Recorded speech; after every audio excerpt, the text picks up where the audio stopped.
Hi and welcome. Sit, stand. What are they?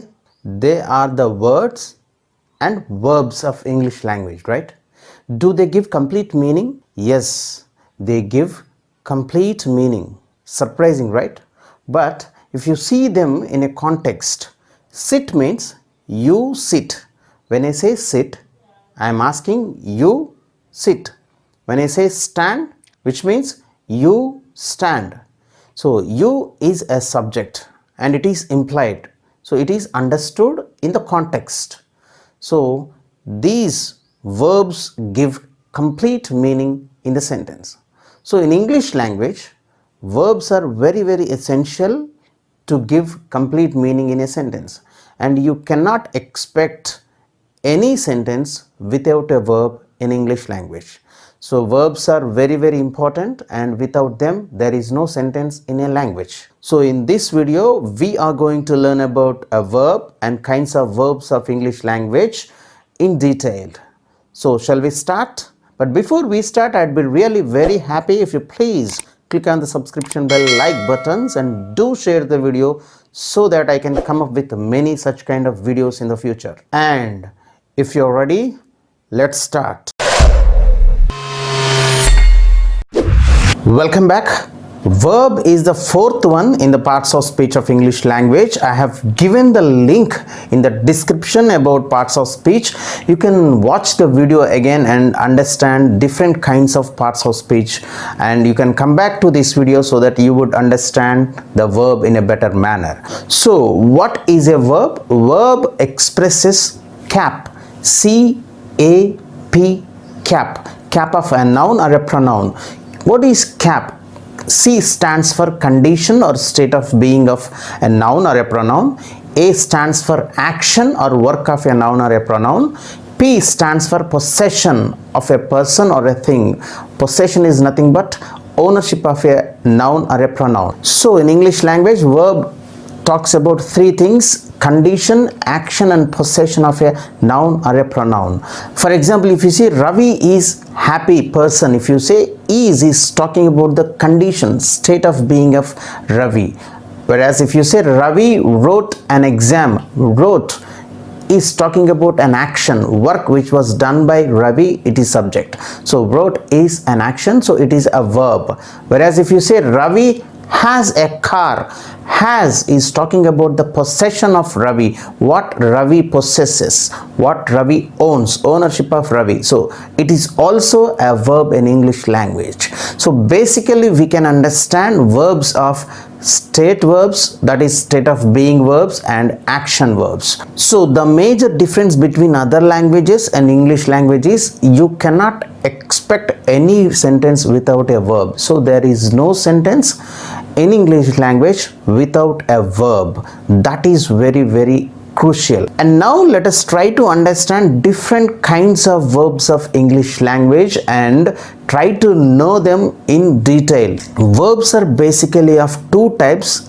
One, main verbs, they are called lexical or action verbs are also, and the second one is auxiliary verbs, or we can call them as helping verbs. There are 24 helping verbs in English language, and main verbs are further divided into transitive verbs and intransitive verbs. Transitive verbs have object, which means they take object, whereas intransitive verbs do not take object. They don't have object.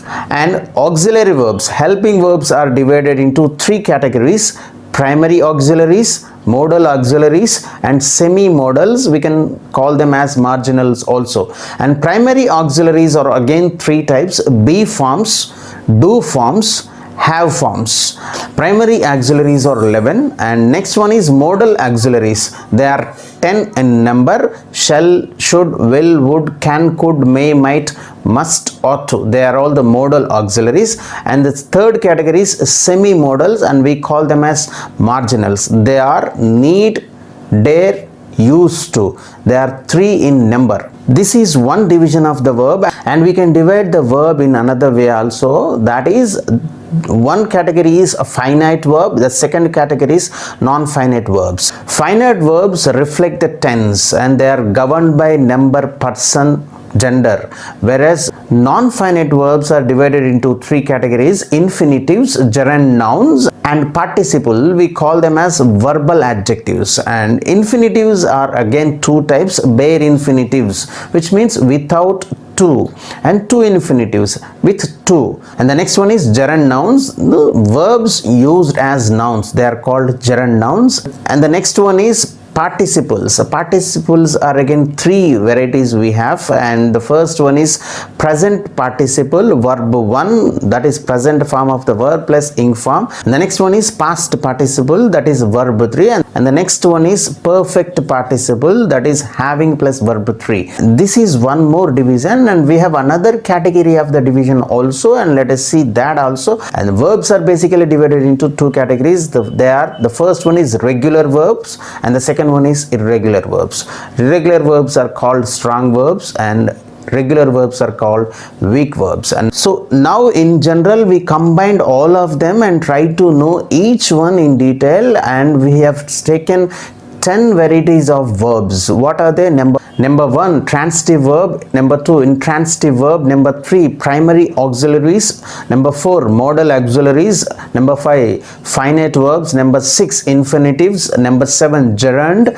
Number 8, participles. Number 9, regular verbs. Number 10, irregular verbs. And we combined all the verbs and we have taken as a serial number wise. And now let us try to know about each verb in detail and try to understand them in a better manner. The first one is transitive verbs. Transitive verbs are action verbs, and they have an object. They have a direct object to receive the action, and they have the passive forms also. So transitive verbs transfer the action from subject to the object, and the object receives the action. For example, if you take he wrote a letter, here wrote is a verb, that is transitive verb, and wrote has an object also. What is the object of wrote? Letter. What is the subject? He is the subject, and object is letter. And in a similar manner, Sita reads a book. Reads is a transitive verb and book is an object. So read verb has an object book, and we can write them in a passive form also. A letter was written by him. So he wrote a letter, active form, and if you translate into passive form, a letter was written by him. So that is a passive form. In a similar manner, a book is read by Sita. It's a passive form of Sita reads a book. So transitive verbs have a direct object and also a passive form, and there are certain verbs, they are always used as transitive verbs. They are bring, discuss, find, give, God, like, and take, and these are all the verbs. They are always used as transitive verbs. So transitive verbs have object and the passive form also. The second one is intransitive verbs. Intransitive verbs are also action verbs, but they do not take object. They do not have object, and they do not have passive forms also. They don't have object and they don't have passive forms. For example, if you say Raju is sleeping. Raju is sleeping. The word sleeping is a verb and it is intransitive because there is no object to this verb. And you cannot write this particular sentence into a passive sentence. So passive form. So this particular sentence does not have a passive form. In a similar manner, children sat at the table. Sat is a verb, that is transitive. At the table is not object, it is a prepositional phrase. It is not an object. So sat does not have an object, so it does not take an object. That's the reason it is intransitive. The action is not transferred, it is stopped there itself. That's the reason they are called intransitive verbs. And intransitive verbs do not have passive forms, they only have active forms. And there are certain verbs which are always used as intransitive verbs. They are act, appear, arrive, be, chat, come, die, fall, go, giggle, happen, itch, jump, laugh, lie, look, like, rise, sit, sleep, smile, use, wait, work. These are all the words, they are used as intransitive verbs always. So intransitive verbs do not take object, and also they do not have passive form. But there are certain verbs which have two forms, like they have transitive form, intransitive form, and we can use them as a transitive verb and intransitive verb also. For example, I eat meat. So this sentence is in active form, that is active voice, and eat is a verb and it is a transitive verb because it has an object meat, and we can write this particular sentence into passive voice also. Meat is eaten by me. This is a passive form. Whereas if you say I eat at 7 o'clock, here also eat is a verb, but it is an intransitive verb because it is not taking an object. At 7 o'clock is not an object, it's a prepositional phrase. So that's the reason eat is intransitive verb in this sentence. So here eat can be used as a transitive verb and also intransitive verb. In a similar way, boys fly their kites. This is an active sentence, and fly is a transitive verb because it takes their kites object. And we can translate that sentence into passive form also. Kites are flown by boys. So this is a passive form, so it is a transitive verb. Fly is a transitive verb in this sentence, whereas if you see the next sentence, birds fly in the sky. Here also the word fly is a verb but not transitive, whereas intransitive. It is intransitive verb because it does not take an object. Not only object, it does not have a passive structure of a sentence. So we can clearly understand that transitive verbs take object and passive forms, whereas intransitive verbs do not take object and passive forms. That is very, very important. And the next category of verb is auxiliary verbs, that is primary auxiliaries, and we have three kinds of primary auxiliaries. Be forms: is, am, are, was, were. Do forms: do, does, did. Have forms: have, has, had. These are all the primary auxiliaries. We call them as helping verbs also. So if you take be forms, they are used to form tense, to form negatives, and to ask questions. For example, if you take Rani is playing now, so is denoting the tense of that particular sentence. So is playing is talking about the tense of that particular sentence. And whereas if you say Rani is not playing now, isn't playing now, is not means negative. So we can form the negative form of a sentence by the help of be forms. Whereas if you say is Rani playing now, so is kept in the beginning of the sentence. So when you keep this in the beginning of the sentence, it becomes a question. So be forms are used to talk about the questions, to form a negatives of a sentence, and to denote a tense of a sentence. And if we take do forms, and do forms are used to ask questions, to form negatives, and to emphasize in a sentence. For example, do you speak English? Do, it's a question, asking a question. Sita doesn't play chess. Does not, forming a negative of a sentence. I do want to speak English.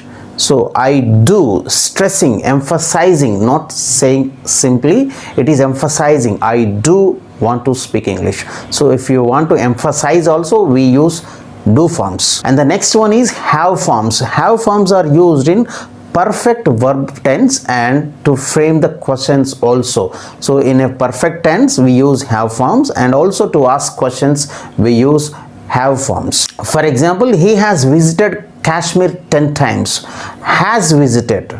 So it is here talking about the tense. So has here is talking about the tense. In his whole life, how many times he visited. So he is talking about the tense of that particular sentence. Whereas if you say they have a car, so have here is used as a main verb, not as an auxiliary verb. It is used as a main verb.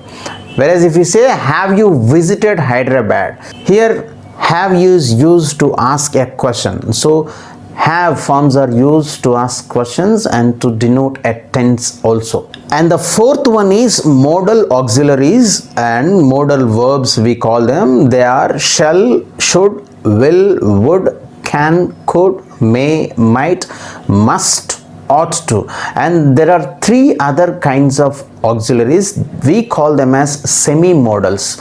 They are need, dare, used to, and these are all the modal auxiliaries, and they help us a lot in conveying a mood of the speaker. So modal auxiliaries help us to tell us the mood, that is the attitude of the speaker, and we cannot change the form of the modal auxiliaries like verb 1, verb 2, verb 3. So they're always like that, and always modal auxiliaries are always followed by bare infinitive and without to, which means modal auxiliary plus verb 1, and that is the rule that we should remember in the language. And modal auxiliaries or verbs are used to express certain functions in the language, such as for example, number 1, permission, to ask permission, number 2, to denote the ability, number 3, obligation, number 4, prohibition, number 5, lack of necessity, number 6, advice, number 7, possibility, number 8, probability. And these are all the different functions, general functions that are expressed by modal auxiliaries, and let us see them in a sentence. For example, if you say, may I use your phone please? This is asking permission. May, modal auxiliaries. May is a verb, modal verb. I can swim. Here we are talking about the ability of that particular person. Can is modal verb, modal auxiliary. And the next one is, you must stop when the traffic lights turn red. Here we are talking about the obligation. So must is a modal verb. And the next one is, you must not smoke in the hospital. It is a prohibition. Must again used to talk about the prohibition. And the next one is, I need not buy tomatoes. There are many in the fridge. So here we are talking about lack of necessity. Need is a modal auxiliary. And the next one is, you should or ought to revise your lessons. Here we are talking about the advice. So ought to, should is talking about the advice. And the next one is, it could rain tomorrow. Here we are talking about the possibility. Could, talking about the possibility. And the next one is, it may rain tomorrow. Here may is talking about probability, and there is a difference in the degree of level, that's it.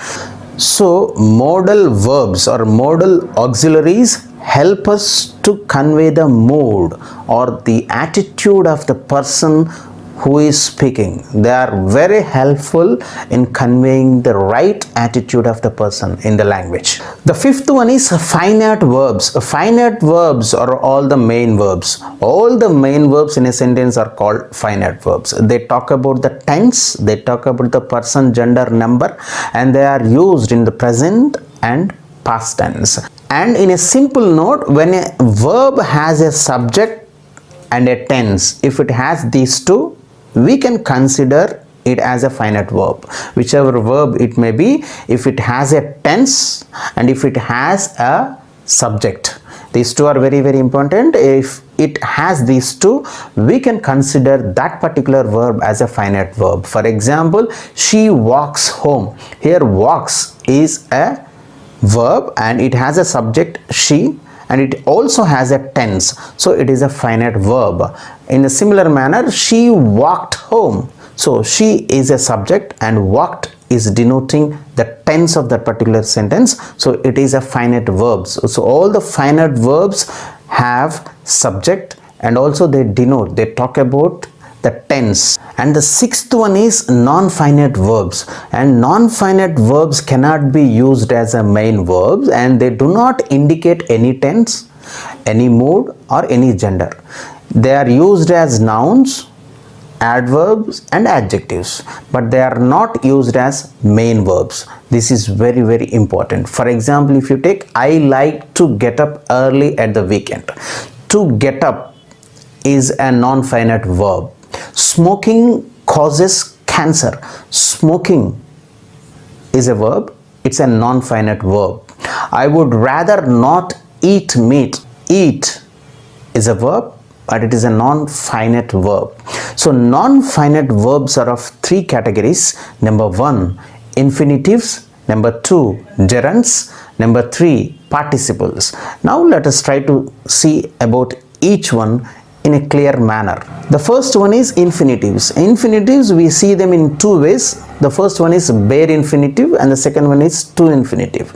So bare infinitive is nothing but without to. If you have a verb, that is bare infinitive, but if you have to plus verb 1 verb, and it is called to infinitive. For example, if you say do not laugh, so here laugh is bare infinitive because there is no to. And if you say that made me laugh, it is also bare infinitive. But if you say I tried not to laugh, so here to laugh is a to infinitive. And if you say to laugh was not an option, so here to laugh is also a to infinitive. And the second non-finite verb is a gerund. Gerund is nothing but verb 1 plus ing form. So when you add ing form to this particular base form of the verb, it becomes a gerund, and it is used as a subject of a sentence or object of a sentence, and it is called a verbal noun. And for example, reading makes us wise. So here reading is used as the subject of this particular sentence, and it is a gerund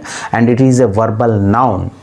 Whereas if you say he likes reading, again reading is a gerund and it is an object of this particular sentence. Whereas if you say he is fond of reading, here reading is an object to this preposition of. And if you say his constant habit is reading, here reading is again a gerund or verbal noun, and it is used as a complement to the habit subject. Whereas if you say it is no use reading that, here reading is again a gerund, but it is used in supposition to a pronoun, so pronoun that. So a gerund is basically a verbal noun which can be used as a subject and object and in other forms also. And the third non-finite verbs are participles, and participles we find them in three ways. The first one is present participle. We call them as progressive active participle, and the second one is perfect participle, and we call them as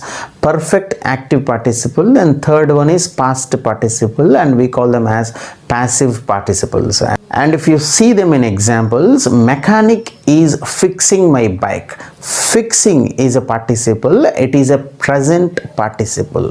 Whereas if you say mechanic has fixed my bike, fixed is a non-finite verb and it is a participle and it is a perfect participle. But whereas if you say my bike was fixed, so here fixed is also non-finite verb participle, but it is a passive participle, that is past participle of this particular sentence. So non-finite verbs are of three varieties and they are slightly different from finite verb, and we have to be little bit careful while looking at non-finite verbs. So in general, we know that verbs can be in four forms.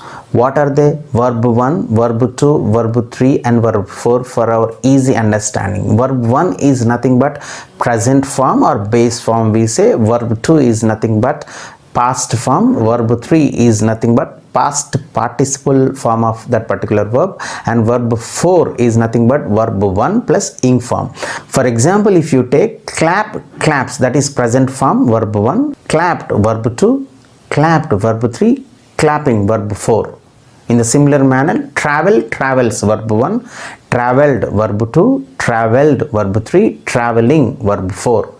Go, goes, went, gone, going, feel, feels, felt, felt, feeling, speak, speaks verb 1, spoke verb 2, spoken verb 3, speaking verb 4. So this is for the general understanding. Any main verb or a finite verb will certainly have all these four forms. That is very essential thing that we need to keep in mind. Now let us move to the ninth one, that is regular verbs. Regular verbs are formed by adding ed to the base form of the verb. For example, dance is a base form of the verb, a present form of the verb. If you add ed, it becomes danced. That is past form. If you add ed, it becomes past participle. And you can have dancing also, that is verb 4. And the similar manner, paint, painted, painted. Work, if you add ed, worked, worked. And these are all the regular verbs. If you add ed at the end of the base form of the verb, it becomes the second form and the third form of the verb, and if it becomes like that, they are called regular verbs. And the next category of the verbs are irregular verbs, and irregular verbs are formed in 3 different ways, and they are: the first one is all 3 forms are same. For example, put, put, put. Put verb 1, put verb 2, put verb 3. There is no change in the form of the verb. And the second one is 2 forms of the 3 are the same. So 2 forms will be same and 1 is different. For example, if you say sit, sat, sat. Sit is verb 1, sat, sat verb 2 and 3. And the third category is 3 forms are different, and they are different in entire thing. For example, drink, drank, drunk. Drink verb 1, drank verb 2, drunk verb 3. So these are all the 3 ways how irregular verbs change their form according to the tense of that particular sentence. But there are certain verbs which we use them as regular verbs and irregular verbs also. For example, if you take a burn, burnt, burnt, it is irregular verb because 2 forms are same, 1 form is different. And we can take it as a regular verb also, like burn, burned, burned. By adding ed, it becomes verb 2 and 3, and it is a regular verb. In a similar manner, dream, dreamt, dreamt, irregular verb, whereas dream, dreamed, dreamed, regular verb. In the same manner, learn, learnt, learnt, irregular verb, learn, learned, learned, regular verb. So some verbs in English language can be used as a regular verbs and irregular verbs also. So we have understood the verb and the kinds of verbs in this video, but we have to be very careful when looking at the verb, because when you understand the verb properly, you would understand the language in the right manner. And if you say he wrote a letter, wrote is a transitive verb and finite verb also. Whereas if you say he wrote on a paper, here wrote is intransitive verb. Do not write. So here write is a bare infinitive. Whereas if you say I tried to write, here to write is to infinitive. It's a non-finite verb. He likes writing. Writing is a gerund. It's a verbal noun, non-finite verb. But if you say he is writing, it is a participle. Participle is a verb and it is a present participle. Whereas if you say he has written, written is a perfect participle. So if you say it was written is a past participle. But whereas if you say write, it is irregular verb. So we have to be very careful while looking at the verb. I hope you have understood the entire thing about the verb, and if you really understand this particular video and understand what exactly the verb is, don't forget to click on the subscription bell, like buttons, and do share the video so that I can come up with many this kind of videos. Thank you very much for watching the entire video.